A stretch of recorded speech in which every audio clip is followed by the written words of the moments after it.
জুলাই বিপ্লবের ঘোষণাপত্রে মানুষের প্রত্যাশা জানতে জেলায় জেলায় হবে জনসংযোগ।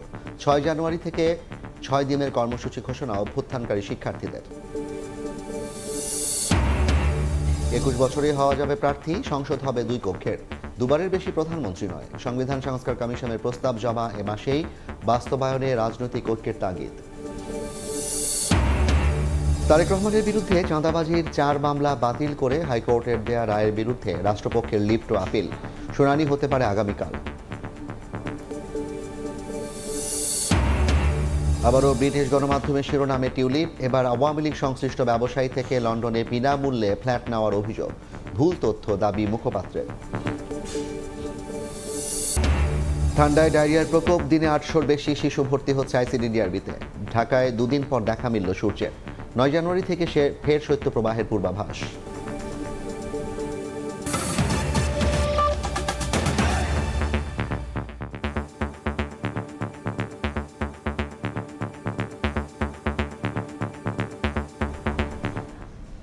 সময় সংবাদের সঙ্গে আছি আমি জাফর সাদিক।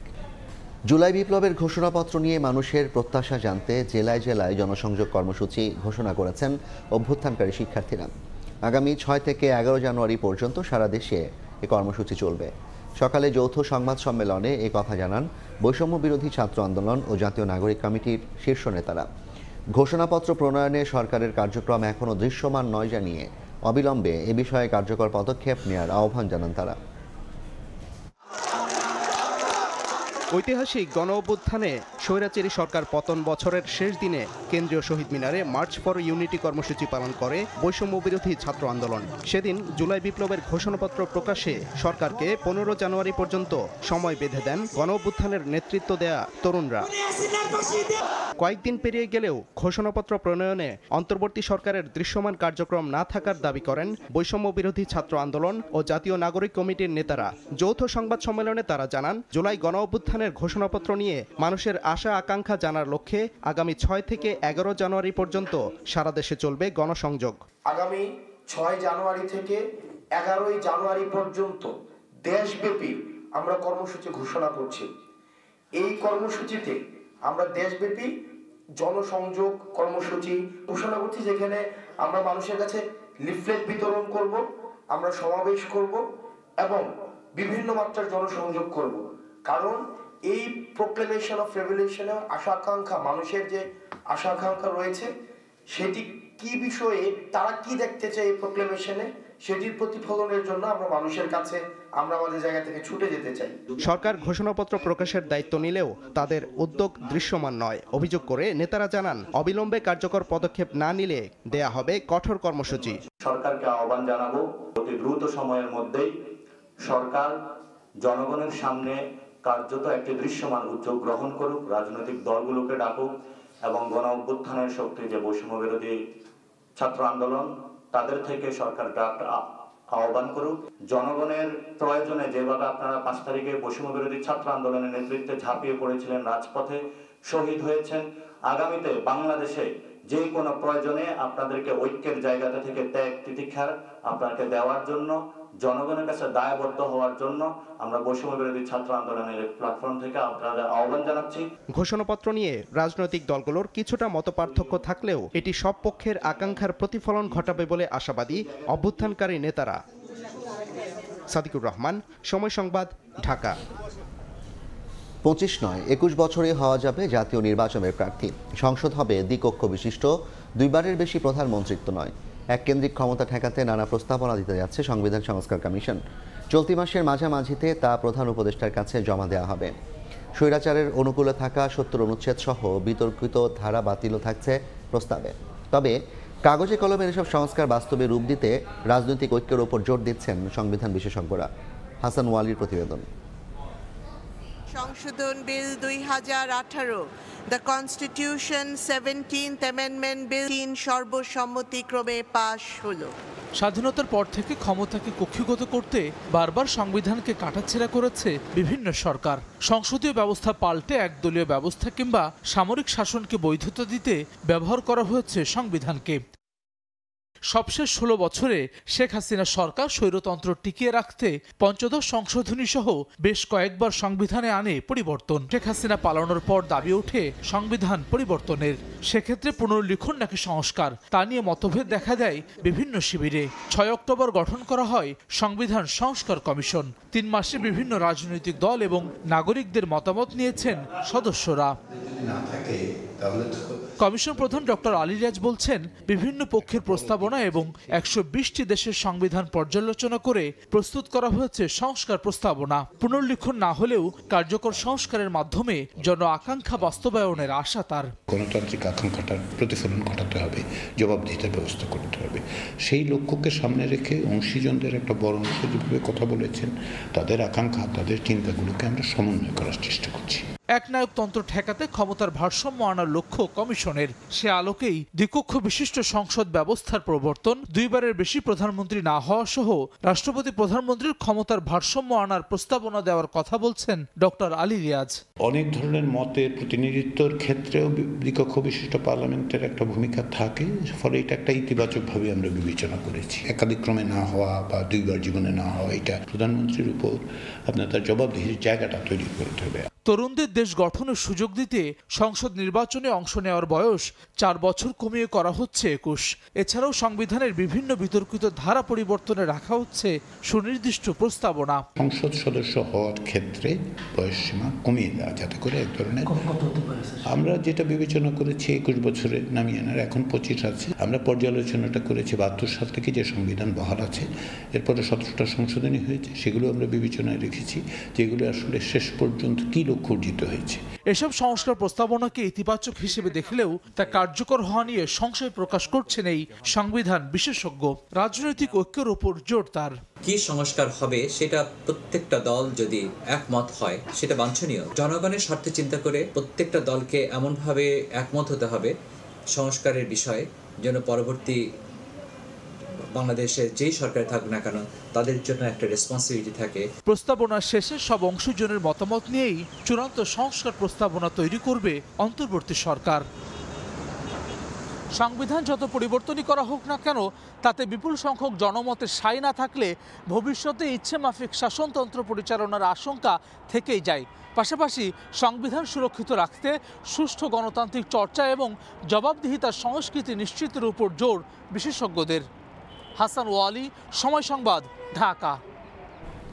72-এর সংবিধান দিয়ে জবাবদিহিমূলক সরকার ব্যবস্থা নিশ্চিত করা সম্ভব নয়, ফলে আগামী নির্বাচন হবে গণতান্ত্রিক সংবিধান তৈরির নির্বাচন।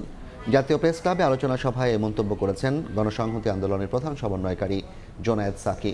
তিনি আরও বলেন, জুলাই অভ্যুত্থানের স্বপ্ন যেন বেহাত হয়ে না যায়, এজন্য সক্রিয় হতে হবে রাজনৈতিক দলগুলোকে। পাশাপাশি সংস্কার নিয়ে দলগুলোর সঙ্গে অন্তর্বর্তী সরকারের আলোচনার ব্যবস্থা করতে হবে। আইনশৃঙ্খলা পরিস্থিতি ও দ্রব্যমূল্য স্বাভাবিক রাখতে সরকারের আরও ভূমিকা রাখার তাগিদ দেন জোনায়েদ সাকি।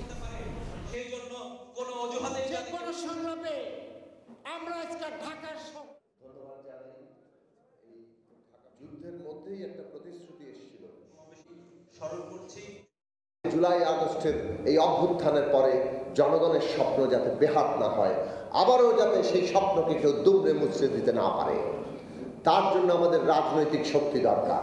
বাংলাদেশে আগামী দিনে ক্ষমতাকে জনগণের কাছে জবাবদিহিতা করতে হবে। একটা সংস্কার ছাড়া যেমন নির্বাচন হবে না, তেমনি অনেক সংস্কার আছে যেটা নির্বাচন ছাড়া সম্পন্ন করা যাবে না। আমরা অন্তর্বর্তী সরকারকে বলি, অবিলম্বে সমস্ত অংশীজনদের সাথে, শিক্ষার্থী, রাজনৈতিক দল, শ্রেণী পেশার সকল অংশীজনদের সাথে আলোচনা করুন, বসুন, নির্বাচনের আগে সংস্কারগুলো আমরা সুনির্দিষ্ট করি যে আগামী নির্বাচন হবে একটা নতুন গণতান্ত্রিক সংবিধান তৈরির নির্বাচন। ক্ষমতায় গেলে মুক্তিযোদ্ধাদের সম্মান দেখানোর পাশাপাশি চাঁদাবাজ ও দখলদার মুক্ত বাংলাদেশ গড়বে জামায়াত। কুষ্টিয়ায় কর্মী সম্মেলনে এ ঘোষণা দিয়েছেন দলটির আমির ডাক্তার শফিকুর রহমান। এদিকে ময়মনসিংহে কর্মী সম্মেলনে দলটির সেক্রেটারি জেনারেল মিয়া গোলাম পরোয়ার বলেছেন, 6 থেকে 7 মাসের মধ্যে ন্যূনতম সংস্কার শেষে ভোটের ব্যবস্থা করা সম্ভব। দেশের পট পরিবর্তনে প্রায় 17 বছর পর প্রকাশ্যে রাজনৈতিক কর্মসূচি পালনের সুযোগকে কাজে লাগাচ্ছে জামায়াত ইসলামী। প্রতিদিনই কোনো না কোনো প্রান্তিক জনপদে ছুটছেন কেন্দ্রীয় নেতারা। লক্ষ্য সংগঠনকে শক্তিশালী, নেতাকর্মীদের চাঙ্গা ও রাজনীতির মাঠে নিজেদের অবস্থান পাকাপোক্ত করা। শনিবার ময়মনসিংহের মুক্তাগাছায় কর্মী সম্মেলনে অংশ নেন দলটির সেক্রেটারি জেনারেল মিয়া গোলাম পরোয়ার। প্রধান অতিথির বক্তব্যে তিনি বলেন, ৬-৭ মাসের মধ্যে ন্যূনতম সংস্কার করে নির্বাচন দেয়া সম্ভব। একদলীয় কর্তৃত্ববাদী কায়েম করতে শেখ হাসিনা তত্ত্বাবধায়ক সরকার ব্যবস্থা বাতিল করেছিল বলেও মন্তব্য করেন তিনি। একটা সুষ্ঠু নির্বাচনের জন্য কমপক্ষে রাষ্ট্রের যে সমস্ত অর্গান, যে সমস্ত বিভাগ, ডিপার্টমেন্টকে সংস্কার করা প্রয়োজন, যেমন ইলেকশন কমিশন, এরকম নির্বাচনের সাথে ইনভলভ ৫-৭টা অর্গানকে সংস্কার করে ৬-৭ মাসের মধ্যে সংস্কারের কাজ সম্পন্ন করা সম্ভব ইনশাআল্লাহ। এদিকে কুষ্টিয়ায় কর্মী সম্মেলনে প্রধান অতিথির বক্তব্য রাখেন জামাতের আমির ডাক্তার শফিকুর রহমান। জানান, ক্ষমতায় গেলে মুক্তিযোদ্ধাদের সম্মান দেখানোর পাশাপাশি চাঁদাবাজ ও দখলদার মুক্ত বাংলাদেশ গড়বেন তারা। আগে দখলদারি ছিল, ফুটপাত থেকে শুরু করে সব কিছু দখলে চলে গেছিল। এখন তো আর দখলদার নাই, এখন আছে। এই চাঁদাবাজি দখলদারি মুক্ত বাংলাদেশ আমরা করতে চাই। বলবেন তার প্রমাণ কি? আপনারা যে পারবেন, তার প্রমাণ হচ্ছে আমাদের কর্মীরা চাঁদাবাজিও করে না, দখলবাজিও করে না। জামাত ক্ষমতায় গেলে তরুণ প্রজন্মকে বেকার থাকতে হবে না জানিয়ে দলের আমির আরো বলেন, যার যার যোগ্যতা অনুযায়ী সুযোগ করে দেওয়া হবে কর্মসংস্থানের। আল্লাহ ইজ্জত দেওয়ার মালিক, ইজ্জত কেড়ে নেওয়ার মালিক। তৌফিক মাহমুদ, সময় সংবাদ। বিএনপির ভারপ্রাপ্ত চেয়ারম্যান তারেক রহমানের বিরুদ্ধে চাঁদাবাজির 4টি মামলা বাতিল করে হাইকোর্টের রায়ের বিরুদ্ধে লিভ টু আপিল করেছে রাষ্ট্রপক্ষ। শনিবার সুপ্রিম কোর্টের কার্যতালিকায় মামলাগুলো শুনানির জন্য অন্তর্ভুক্ত করা হয়েছে। জ্যেষ্ঠ বিচারপতি মোহাম্মদ আশফাকুল ইসলামের নেতৃত্বাধীন আপিল বিভাগের 4 বিচারপতির বেঞ্চে রোববার শুনানির কথা রয়েছে। রাষ্ট্রপক্ষ বলছে, মামলা বাতিল করে হাইকোর্ট যে রায় দিয়েছেন তা সঠিক হয়নি। এর আগে 2007 সালে বিভিন্ন ব্যক্তি বাদী হয়ে গুলশান, কাফরুল, শাহবাগ ও ধানমন্ডি থানায় এসব মামলা করেন।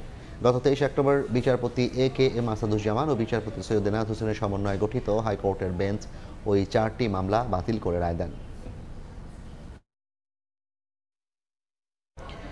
যুক্তরাজ্যের ক্ষমতাসীন দল লেবার পার্টির মন্ত্রী টিউলিপ সিদ্দিকের বিরুদ্ধে এবার আওয়ামী লীগ সংশ্লিষ্ট আবাসন ব্যবসায়ীর কাছ থেকে লন্ডনে বিলাসবহুল ফ্ল্যাট উপহার নেওয়ার অভিযোগ উঠেছে।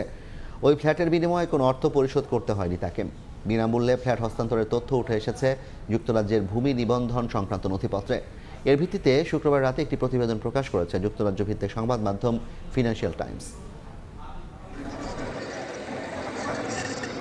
ব্রিটিশ গণমাধ্যমে আবারও শিরোনাম হলেন বাংলাদেশের ক্ষমতাচ্যুত প্রধানমন্ত্রী শেখ হাসিনার বোন শেখ রেহানার মেয়ে টিউলিপ সিদ্দিক। যুক্তরাজ্যের ক্ষমতাসীন দল লেবার পার্টির এই মন্ত্রীর বিরুদ্ধে আব্দুল মোতালিব নামে একজন আবাসন ব্যবসায়ীর কাছ থেকে ফ্ল্যাট উপহার নেওয়ার অভিযোগ উঠেছে। ছাত্র জনতার অভ্যুত্থানে ক্ষমতাচ্যুত শেখ হাসিনার ঘনিষ্ঠ ব্যক্তির সঙ্গে ওই ব্যবসায়ীর যোগাযোগও রয়েছে।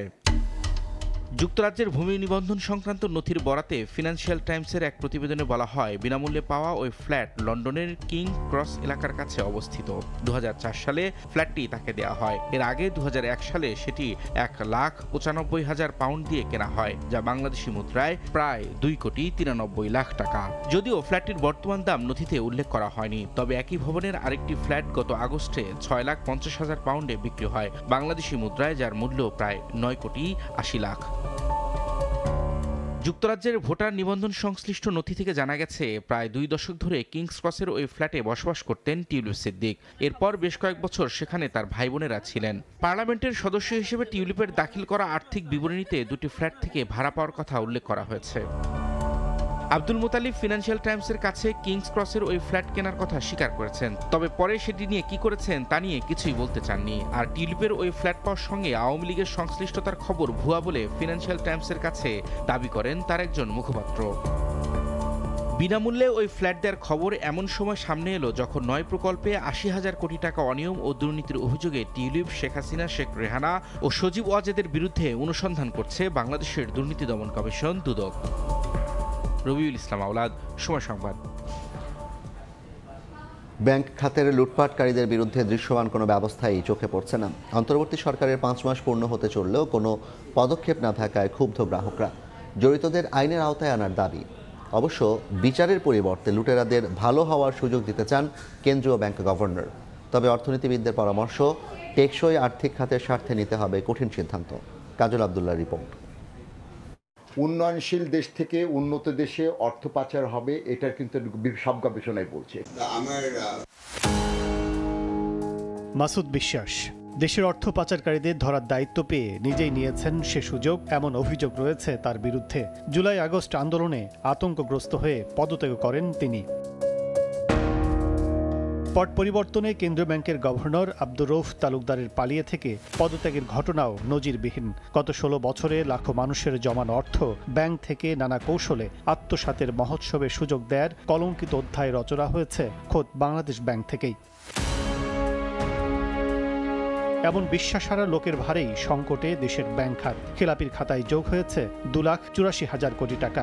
সরকার পতনের পর অনিয়মের নানা চিত্র গণমাধ্যমের পাতায় চিত্রায়িত হলেও সংস্কারের খাতায় কতটুকু লিপিবদ্ধ হচ্ছে এসব খতিয়ান? অর্থনীতি নিয়ে যারা প্রতিনিয়ত থাকেন নানা পর্যালোচনায়, তাদের মুক্ত বাক্যেই উঠে আসছে নতজানু পদক্ষেপের কথা।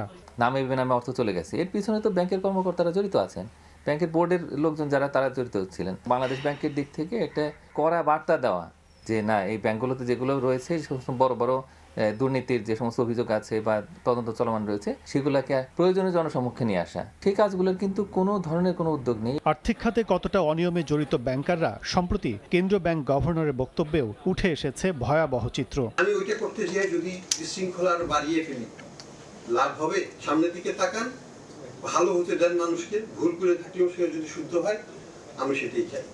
তারপরেও যদি সে খারাপ কাজ করে, শাস্তি অবশ্যই পেতে হবে। আমি যদি এখন এই কমলের লোম বাঁচতে যাই, কমল তো উধাও হয়ে যাবে। ঘুণে ধরা ব্যাংক খাতের সংস্কারে গভর্নরের এই বক্তব্যকে অযৌক্তিক বলছেন প্রবীণ ব্যাংকাররা। গত 53 বছরে রেকর্ডে দেখা যায় যে বাংলাদেশ ব্যাংকের লোক পদত্যাগ করছে। এই পদত্যাগের কারণটা কি? এই কারণটা অবশ্যই ইনভেস্টিগেট করতে হবে। সেই ইনভেস্টিগেশনের মধ্য দিয়ে আপনার বাইর হবে যে what he did, what he misdid. পরিচ্ছন্ন অর্থ কারবারে এখনো ব্যাংকেই নিজেদের আস্থায় রাখতে চান সালমা, শহীদুল কাদের সহ হাজার হাজার গ্রাহক। কিন্তু দাবি একটাই, লুটপাটকারীদের বিচার। এমন আইন করতে হবে যেন কোর্ট ছাকা না বাড়াতে পারে। টাকা তো দিতেই হবে, এগুলো তো জনগণের টাকা না। প্রয়োজনে তাদের স্থাবর অস্থাবর সম্পত্তি ক্রয় করে মাধ্যমে হলেও রিকভারি করে তাদের যথোপযুক্ত বিচার হওয়া উচিত। স্বৈরাচারীদের কারণে ডুবতে থাকা এই দেশটা নতুন করে রাঙাতে 24-এ যারা বিলিয়ে দিল রক্ত, তাজা প্রাণ, স্বপ্ন ছিল শহীদ ও কোটি জনতার। বৈষম্য, নৈরাজ্য আর লুটতারাজ মুক্ত হবে বাংলাদেশ, বিচার হবে জুলুমের। লাল সবুজের পতাকা উড়বে সমতা ভিত্তিক কল্যাণময় এক রাষ্ট্রের আকাশে। সে লক্ষ্য পূরণ আরও কতদূর, সেই প্রশ্ন ঘুরপাক খাচ্ছে 24 ও 25-এর সন্ধিক্ষণে। কাজল আব্দুল্লাহ, সময় সংবাদ, ঢাকা। তরুণদের যোগ্য করে গড়ে তুলতে কাজ করছেন বিএনপির ভারপ্রাপ্ত চেয়ারম্যান তারেক রহমান। দুপুরে বাগেরহাটের মোরেলগঞ্জে এক সংবর্ধনা অনুষ্ঠানে অংশ নিয়ে একথা বলেন দলটির স্থায়ী কমিটির সদস্য ডক্টর মঈন খান। তিনি আরও বলেন, ছাত্রদের আত্মত্যাগের ফলে স্বৈরাচারের পতন হয়েছে।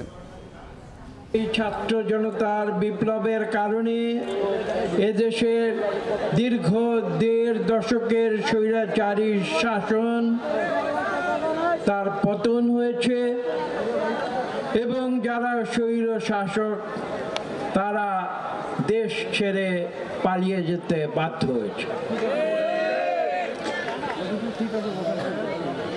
তারা কেন এই দেশ ছেড়ে পালিয়ে যেতে বাধ্য হয়েছে, এই বিষয়গুলি কিন্তু আমাদের উপলব্ধি করতে হবে এবং তা থেকে আমাদের শিক্ষা নিতে হবে।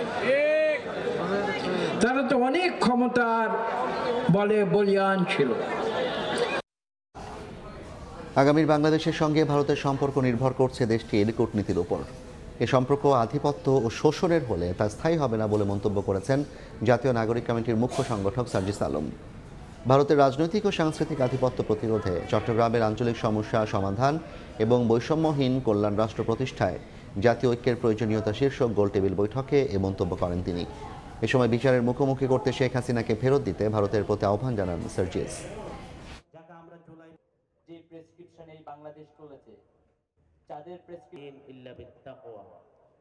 আমরা আমাদের জায়গা থেকে স্পষ্ট করে বলি, আগামীর বাংলাদেশের সাথে ভারতের প্রত্যেকটি সম্পর্ক ভারত বাংলাদেশকে কাজের মাধ্যমে যেভাবে ট্রিট করছে তার উপরে নির্ভর করবে।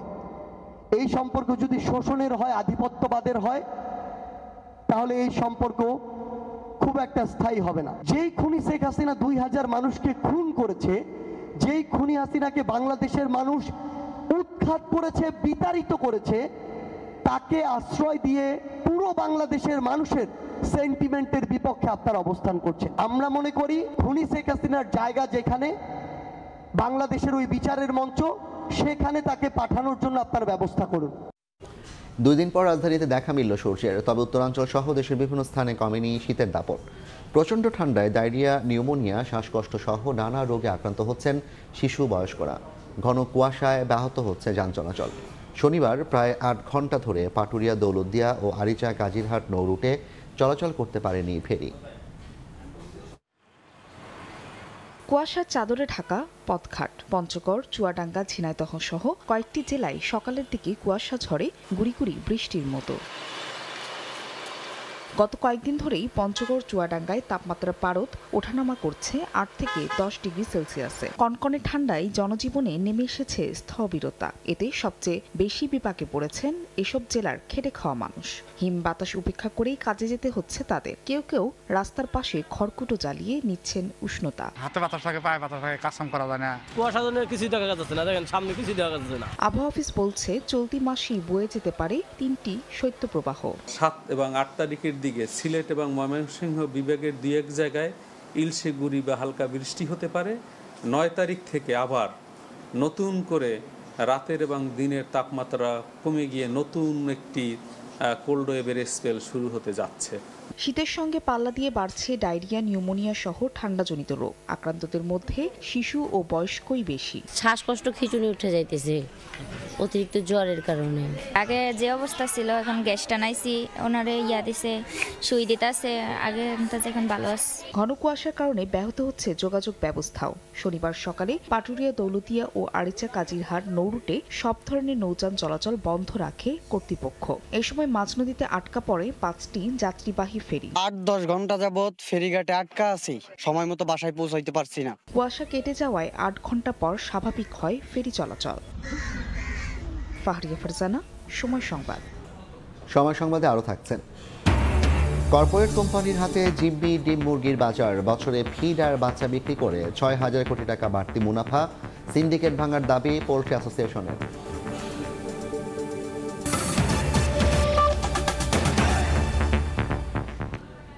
ঢাকা বিশ্ববিদ্যালয় কেন্দ্রীয় ছাত্র সংসদ ডাকসু নির্বাচনের জন্য আলাদা কমিটি গঠন করা হয়েছে। এই কমিটি সব অংশীজনের সঙ্গে কথা বলে সুপারিশ জমা দেবে। সকালে বিশ্ববিদ্যালয়ের 2024-25 শিক্ষাবর্ষে চারুকলা ইউনিটের ভর্তি পরীক্ষার কেন্দ্র পরিদর্শন শেষে একথা জানিয়েছেন উপাচার্য নিয়াজ আহমেদ খান। কমিটির সুপারিশের ভিত্তিতে নির্বাচন আয়োজন করা হবে বলেও জানিয়েছেন উপাচার্য।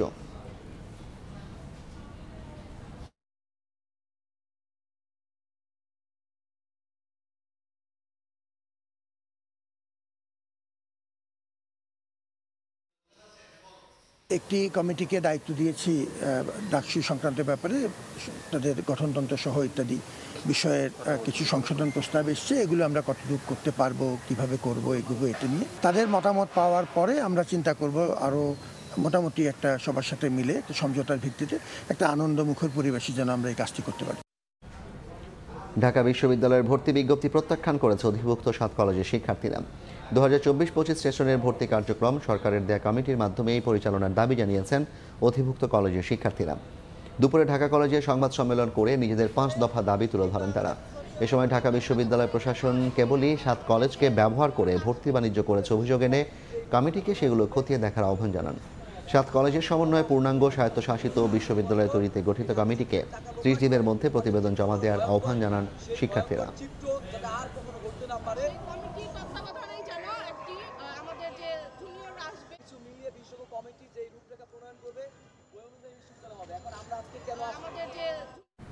টঙ্গীতে হত্যা ও হামলার ঘটনায় জড়িতদের বিচার দাবিতে 10 জানুয়ারি দেশব্যাপী বিক্ষোভ কর্মসূচির ডাক দিয়েছে হেফাজত ইসলাম। এছাড়া 25 জানুয়ারি আলেমদের নিয়ে করা হবে ওলামা সম্মেলন।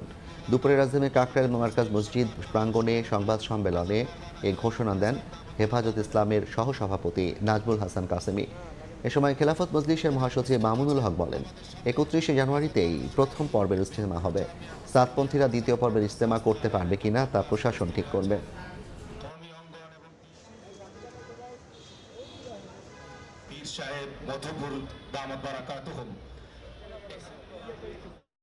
দাবি আদায়ের লক্ষ্যে আগামী 10 জানুয়ারি শুক্রবার দেশব্যাপী বিক্ষোভ কর্মসূচি ঘোষণা করা হলো। 25শে জানুয়ারি শনিবার দেশের সকল পর্যায়ের প্রতিনিধিত্বশীল আলেমদের নিয়ে ওলামা সম্মেলন করার ঘোষণা করা হলো। 17 তারিখের এই হত্যাকাণ্ডের পরে যাদের হাতে টঙ্গীর ইজতেমার মাঠ সাধারণ নিরীহ মুসল্লিদের রক্তে রঞ্জিত হয়েছে, তাদের আসলে সেখানে ইজতেমা করার নৈতিক কোনো অধিকার থাকে না। যদি হত্যাকারীর বিরুদ্ধে আইনানুগ ব্যবস্থা নেওয়া হয়, তো হত্যাকারী আবার রাজধানীর আদাবরে লোকসঙ্গীত শিল্পী বাবলি সরকারের বাসা থেকে ৪৫ ভরি স্বর্ণ ও ১২ ভরি রূপা চুরির ঘটনায় তার ভাতিজা সহ 2 কিশোরকে গ্রেফতার করেছে পুলিশ।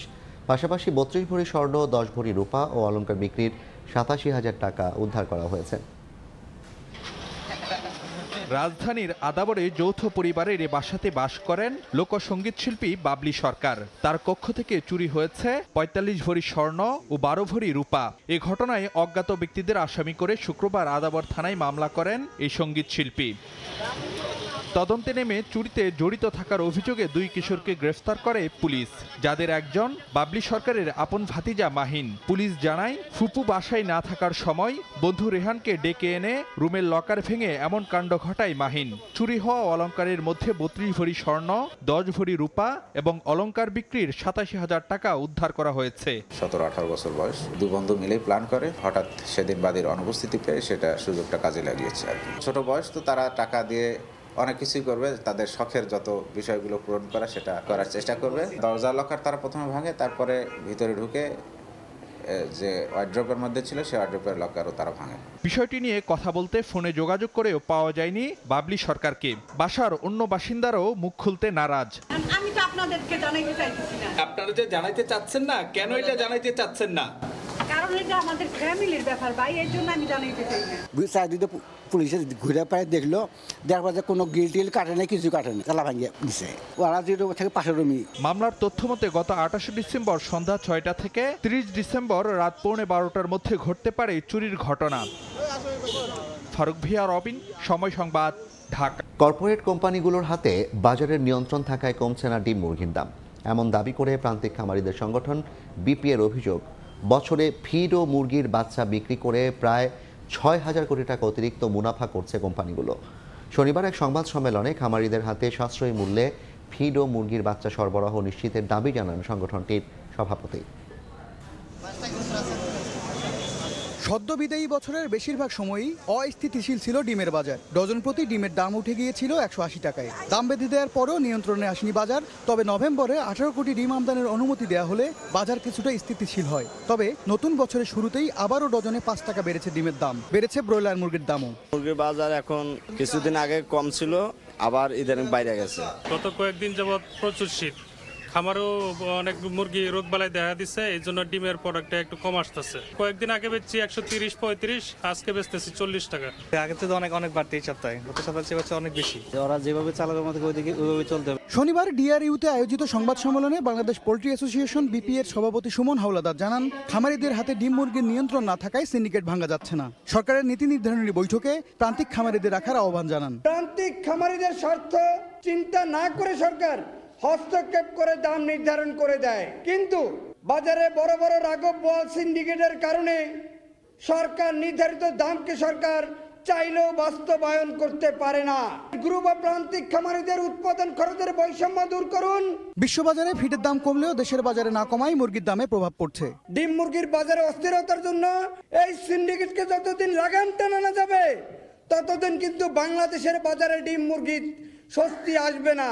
সিন্ডিকেটের হাত থেকে প্রান্তিক খামারিদের টিকিয়ে রাখতে সরকারের কাছে 10 দফা দাবি তুলে ধরা হয় সংবাদ সম্মেলনে। এমএস আরিফিন, সময় সংবাদ, ঢাকা। বাজারে নিষিদ্ধ পলিথিনের ব্যবহার বন্ধে রাজধানীতে পরিবেশ মন্ত্রণালয় অধিদপ্তরের মনিটরিং টিম যৌথ অভিযান পরিচালনা করেছে। সকালে হাতিপুর ও পলাশী কাঁচা বাজারে অভিযান চালানো হয়। উৎপাদন বন্ধ না করে এভাবে বাজারে অভিযান চালিয়ে সফলতা আসবে না বলে মনে করেন ক্রেতা ও বিক্রেতারা। এদিকে মনিটরিং টিমের সভাপতি অতিরিক্ত সচিব স্বপন কুমার বিশ্বাস বলেন, শুধু বাজারেই নয়, উৎপাদন পর্যায়েও তাদের অভিযান অব্যাহত রয়েছে।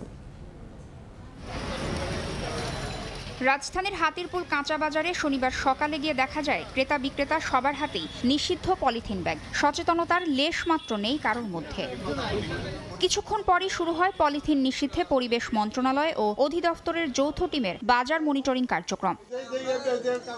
বন্ধ না করে বাজারে অভিযান চালিয়ে পলিথিন বন্ধের উদ্যোগ কাজে আসবে না। তাদের দাবি, পলিথিনের বিকল্প ব্যাগ বাজারে ব্যাপকভাবে ছড়িয়ে দেওয়ার পাশাপাশি পলিথিনের উৎপাদন পুরোপুরি বন্ধ করতে হবে, না হলে বাজারে অভিযানের মাধ্যমে তাদের হয়রানি বাড়ছে বলে জানান ক্রেতা বিক্রেতা উভয়ই। ওনারা পলিথিন বন্ধ করছে, বাট ঠিক আছে, কিন্তু অল্টারনেটিভ কিছু বাইর করেনি। প্রত্যেকটা মার্কেটে দোকানে দোকানে বিকল্প ব্যবস্থাগুলো পৌঁছায় দেওয়া উচিত। নিষিদ্ধ করা এটা আমরাও উচিত, তবে আগে আপনার পাটের যে ব্যাগগুলো ওগুলো আপনার মার্কেটে ছাড়া দরকার আছে। এদিকে মনিটরিং টিমের সভাপতি অতিরিক্ত সচিব তপন কুমার বিশ্বাস জানান, পলিথিন বন্ধে তাদের 200-র বেশি টিম কাজ করছে। এরই মধ্যে 438 প্রতিষ্ঠানকে করা হয়েছে প্রায় 73 লাখ টাকা জরিমানা। আমরা তাদেরকে স্বনির্বন্ধভাবে অনুরোধ জানাচ্ছি এই পলিথিনের ব্যবহার বন্ধ করবার জন্য। তারা আমাদের আহ্বানে সাড়া দিচ্ছে, তারাও স্বীকার করে নিচ্ছে এটি বন্ধ করা প্রয়োজন। ক্ষতিকর পদার্থটি যেটি পরিবেশের মারাত্মক বিপর্যয় ঘটাচ্ছে সেটি বন্ধ করবার জন্য আমাদের মাননীয় উপদেষ্টার নেতৃত্বে পরিবেশ, বন, জলবায়ু পরিবর্তন মন্ত্রণালয় আমরা ব্যাপক কর্মসূচি গ্রহণ করেছি। আগামী মার্চ এপ্রিলের মধ্যেই পলিথিন বন্ধে সফলতা আসবে বলে আশা পরিবেশ মন্ত্রণালয়ের। তাসনিয়া নিশাত, মিম, সময় সংবাদ, ঢাকা। ঢাকা আন্তর্জাতিক বাণিজ্য মেলার চতুর্থ দিন আজ। দিনের শুরুতে ক্রেতা দর্শনার্থীর ভিড় কম থাকলেও বেলা বাড়ার সঙ্গে সঙ্গে তা বেড়েছে। এই মুহূর্তে মেলা প্রাঙ্গণে আছেন সহকর্মী ফারদিন মাজহার। সরাসরি যাচ্ছি তার কাছে। ফারদিন,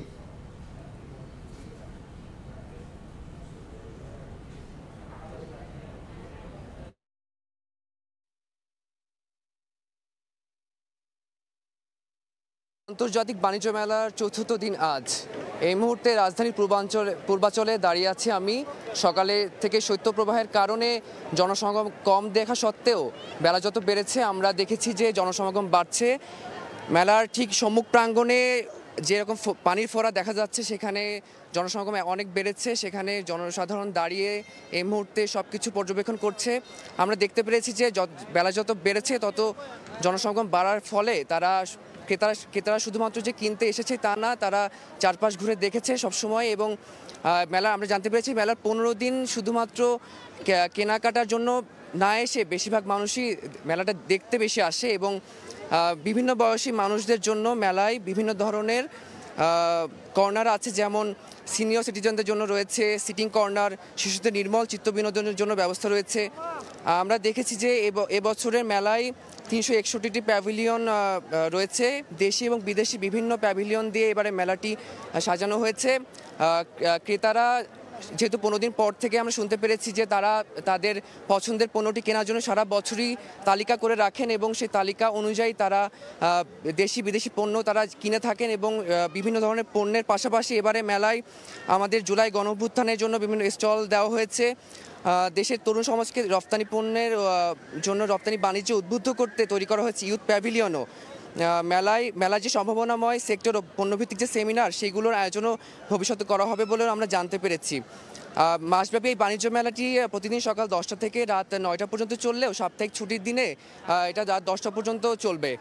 তো বিভিন্ন বয়সী মানুষ যেহেতু আমরা দেখতে পাচ্ছি চারদিকে সমাগম বাড়তেই থাকছে এবং মেলাটি বেশ উপভোগ্য হয়ে উঠছে তাদের জন্য, সেরকমটি আমরা জানতে পেরেছি। এবং এবারে মেলায় বিশেষ আকর্ষণ হিসেবে যেটা রয়েছে যে চতুর্থ দিনে অনলাইনে তারা বিভিন্ন ক্যাটাগরি স্টল প্যাভিলিয়ন স্পেস বরাদ্দ দেওয়া হয়েছে।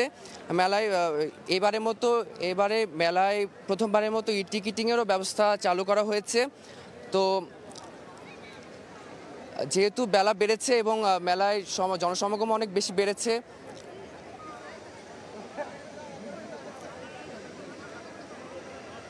এই ছিল আমার কাছে ঢাকা আন্তর্জাতিক বাণিজ্য মেলা থেকে সর্বশেষ পরিস্থিতি। সরাসরি যুক্ত ছিলাম ঢাকা আন্তর্জাতিক বাণিজ্য মেলা প্রাঙ্গণ থেকে। ভারতের লাদাখের ভূখণ্ড নিয়ে প্রশাসনিক অঞ্চল ঘোষণার অভিযোগ উঠেছে চীনের বিরুদ্ধে। বিভিন্ন গণমাধ্যম জানায় চীনের উত্তর পশ্চিমাঞ্চলের শিনজিয়াংয়ে 2টি কাউন্টি প্রতিষ্ঠা করা হয়েছে। তবে ভারতের দাবি নতুন প্রতিষ্ঠিত 2টি অঞ্চল লাদাখের কিছু অংশে পড়েছে। এরই মধ্যে কূটনৈতিকভাবে ঘটনার প্রতিবাদ জানিয়েছে ভারত। 2020 সালের জুনে লাদাখ সীমান্তে ভারত চীনের সেনারা সংঘর্ষে জড়ানোর পর থেকেই দুই দেশের মধ্যে উত্তেজনা বিরাজ করছিল। দীর্ঘ আলোচনার পর গেল বছর সীমান্ত সমস্যা নিরসনে ঐক্যমতে পৌঁছানোর কথা জানায় দুই দেশ। তবে কয়েক মাসের মধ্যে সীমান্ত ইস্যুতেই ফের সংকটে ভারত চীন। চীনের বিভিন্ন বার্তা সংস্থা গত বছরের ডিসেম্বরের শেষ দিকে জানায়, চীনের উত্তর পশ্চিমাঞ্চলের শিনজিয়াংয়ে দুটি প্রশাসনিক অঞ্চল প্রতিষ্ঠা করা হয়েছে। অঞ্চল দুটির নাম হেয়ান কাউন্টি এবং হেকাং কাউন্টি। এরই মধ্যে চীনের কমিউনিস্ট পার্টির কেন্দ্রীয় কমিটি এবং রাষ্ট্র পরিষদ এই দুটি কাউন্টি অনুমোদন করেছে। তবে ভারত সরকারের দাবি, চীনের নতুন প্রতিষ্ঠিত দুটি অঞ্চল লাদাখের কিছু অংশে পড়েছে। শুক্রবার ভারতের পররাষ্ট্র মন্ত্রণালয়ের মুখপাত্র রণধীর জয়সওয়াল জানান, এ ব্যাপারে কূটনৈতিক চ্যানেলে চীনের কাছে প্রতিবাদ জানানো হয়েছে। তবে চীন নতুন প্রদেশ তৈরি করলেও ভারতের অবস্থানের কোনো বদল হবে না বলে মন্তব্য করেন তিনি। অর্থ কেলেঙ্কারির মামলায় দোষী সাব্যস্ত হওয়া নবনির্বাচিত মার্কিন প্রেসিডেন্ট ডোনাল্ড ট্রাম্পকে শাস্তি না দেওয়ার ঘোষণা দিয়েছেন দেশটির আদালত। শুক্রবার নিউ ইয়র্কের অপরাধ আদালতের বিচারক জুয়ান মার্চান এ সংক্রান্ত রুল জারি করেন। তবে আগের রায় বহাল থাকায় ট্রাম্প মার্কিন ইতিহাসের প্রথম অপরাধী যিনি প্রেসিডেন্ট হচ্ছেন। নিউ ইয়র্ক থেকে হাসানুজ্জামান সাকির রিপোর্ট। যুক্তরাষ্ট্রের নবনির্বাচিত প্রেসিডেন্ট ডোনাল্ড ট্রাম্প শুক্রবার দুটি সুখবর পেয়েছেন। কংগ্রেসের নিম্নকক্ষ প্রতিনিধি পরিষদে স্পিকার পদে জয়ী হয়েছেন তার দল রিপাবলিকান পার্টির মাইক জনসন। অন্যদিকে নিউ ইয়র্কের আদালত রায় দিয়েছেন, অর্থ কেলেঙ্কারির মামলায় দোষী সাব্যস্ত হলেও শাস্তির মুখোমুখি হবেন না ট্রাম্প। প্রেসিডেন্ট হিসেবে শপথ নিতে ডোনাল্ড ট্রাম্পকে যেন কোনো আইনি বাধায় পড়তে না হয়, তাই শুক্রবার নিউ ইয়র্কের আদালতে বিচারক জুয়ান মার্চান রুল জারি করেন। বলেন, ওই মামলায় ট্রাম্পকে শাস্তির মুখোমুখি হতে হবে না। 10 তারিখ এ মামলার পরবর্তী শুনানির দিন ধার্য করা হলেও বিচারক বলেন, মামলাটি মূলত নিষ্পত্তি হয়ে গেছে।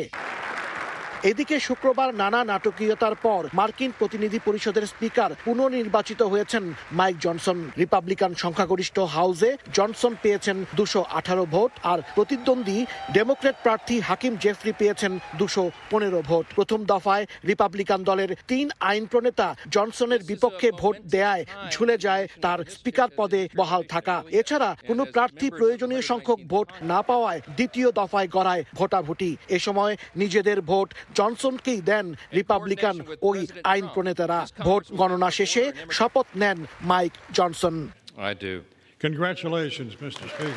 হাসানুজ্জামান সাকি, সময় সংবাদ, নিউ ইয়র্ক। খেলার খবর। বিপিএল এর মধ্যেই চ্যাম্পিয়ন্স ট্রফির দল নিয়ে পরিকল্পনা শুরু করে দিয়েছেন নির্বাচকরা। চলতি মাসের দ্বিতীয় সপ্তাহে খসড়া স্কোয়াড জমা দিতে হবে আইসিসির কাছে। ফেব্রুয়ারির প্রথম সপ্তাহে ফিরবেন কোচিং স্টাফের বিদেশি সদস্যরা। 6 ফেব্রুয়ারি থেকে ক্যাম্প শুরু করার পরিকল্পনা বিসিবির। তবে বিপিএল আর পাকিস্তানের আবহাওয়ার সঙ্গে দেশের কন্ডিশনের মিল থাকায় পুরো ক্যাম্প হবে বাংলাদেশেই। সাকিব ইস্যুতে তবে কি গলতে শুরু করেছে বড়? অন্তত বোর্ড সভাপতির ইঙ্গিত তেমনই। তবে সেই ভাবনার খুব একটা সময় পাচ্ছেন না লিপু হান্নান রাজ্জাকের নির্বাচক প্যানেল। কারণ ভারতীয় গণমাধ্যমের দাবি, চ্যাম্পিয়ন্স ট্রফির দলগুলোর স্কোয়াড জমা দিতে হবে 12 জানুয়ারির মধ্যে। তবে টুর্নামেন্ট শুরুর আগ পর্যন্ত থাকবে ক্রিকেটার পরিবর্তনের সুযোগ। তাই তো চ্যাম্পিয়ন্স ট্রফির ভাবনা নিয়ে ইতোমধ্যে 2 দফা অনানুষ্ঠানিক সভাতেও বসেছেন নির্বাচক প্যানেল, যেখানে আলোচনা হয়েছে খসড়া স্কোয়াড নিয়েও। আলোচনা হয়েছে টুর্নামেন্ট ঘিরে পরিকল্পনা। বিপিএল এর কারণে লম্বা ক্যাম্প করার সুযোগ নেই। তবে 1 ফেব্রুয়ারি শেষ টুর্নামেন্টের গ্রুপ পর্বের খেলা। 6 ফেব্রুয়ারি থেকে বাদ পড়া দলগুলোর ক্রিকেটারদের নিয়ে শুরু হবে প্রাথমিক ক্যাম্প, যেখানে বিপিএল শেষে যোগ দেবেন বাকিরা। লম্বা ছুটি কাটিয়ে 1 ফেব্রুয়ারি ঢাকায় ফিরতে শুরু করবেন জাতীয় দলের কোচিং স্টাফের বিদেশি সদস্যরা। প্রথম দিনই আসবেন হেড কোচ ফিল সিমন্স। মূলত তার গ্রিন সিগন্যালের উপরে নির্ভর করবে চ্যাম্পিয়ন্স ট্রফির ট্যুর প্ল্যান। তবে জানা গেছে পাকিস্তান কিংবা আমিরাতে নয়, পুরো ক্যাম্পই হবে ঢাকাতেই। আমরা খুব আগ্রহ নিয়ে অপেক্ষায় আছি চ্যাম্পিয়ন্স ট্রফি। ফিল সিমন্স আসলে হয়তো ওর সাথে ল্যাবরেটরি আমরা আলাপ আলোচনা করতে পারবো যে কিভাবে সে এগোতে চায় বা আমরা কিভাবে আমাদের জাতীয় দলকে দেখি। তবে একটা বিষয় আছে অস্বস্তি। বাংলাদেশ দল মিনি বিশ্বকাপ খ্যাত এই টুর্নামেন্ট খেলতে যাবে আলাদা কোনো প্রস্তুতি ছাড়া, অর্থাৎ টি-20 ফ্র্যাঞ্চাইজি টুর্নামেন্ট শেষে। এ নিয়ে তাই ভিন্ন পরিকল্পনা বোর্ডের। টি-20তে আমরা যেরকম দেখলাম ওয়েস্ট ইন্ডিজের দলকে, এবং শুধু পারফরমেন্সের কথা বলবো না, দলের মধ্যে যে উৎসাহ উদ্দীপনা দেখলাম, যে পজিটিভিটি দেখলাম, আমার মনে হয় সেটা অন্য ফর্মেটেও কিছু না কিছু ছুঁয়ে যাবে। এবং 50 ওভার্সেও আমরা ট্র্যাডিশনালি ভালো করি, সেখানেও এটা ইতিবাচক একটা ভূমিকা রাখবে। দুবাইয়ে 20 ফেব্রুয়ারি ভারতের বিপক্ষে ম্যাচ দিয়ে চ্যাম্পিয়ন্স ট্রফি মিশন শুরু করবেন টাইগাররা। টুর্নামেন্টের জন্য 16 ফেব্রুয়ারি দেশ ছাড়তে পারেন মিরাজ, শান্তরা। মাহবুব রিমন, সময় সংবাদ, ঢাকা। এ পর্যায়ের শীর্ষ সংবাদগুলো জানিয়ে দিচ্ছি আরেকবার। জুলাই বিপ্লবের ঘোষণাপত্রে মানুষের প্রত্যাশা জানতে জেলায় জেলায় হবে জনসংযোগ। 6 জানুয়ারি থেকে 6 দিনের কর্মসূচি ঘোষণা অভ্যুত্থানকারী শিক্ষার্থীদের।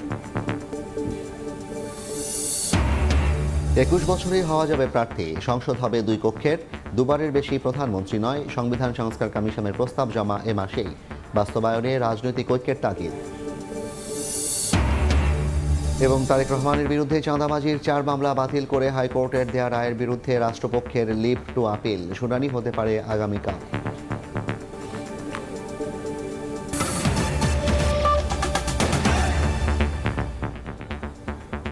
এই ছিল সময় সংবাদে, সঙ্গে থাকুন সময়।